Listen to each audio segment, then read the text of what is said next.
আসসালামু আলাইকুম দর্শক, আপনারা কেমন আছেন? আজকে আসলে আমি আপনাদের কাছে একটা ভিডিও নিয়ে আসছি। আসলে খুব দুঃখের বিষয়, আমার পাশে যে লোকটা দেখতেছেন, এই লোকটা আইসক্রিমের ব্যবসা করতো, ঠিক আছে। আর ঈদের আগের দিনে বৃষ্টির কারণে সেই ব্যবসাটা বন্ধ হয়ে গেছে।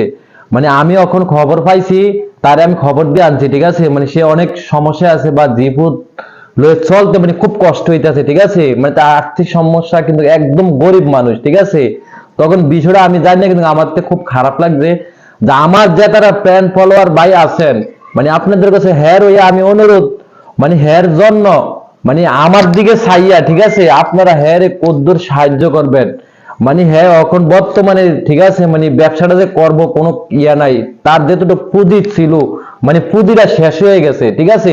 তে এখন ব্যবসাটা করতে পারতেছে না। এমন জিপুত্রের কিছু চাইল বাইল কিনে নিয়ে যে খাওয়াইবো তাও পারতেছে না, ঠিক আছে। তো আপনারা যদি তার লাগে যদি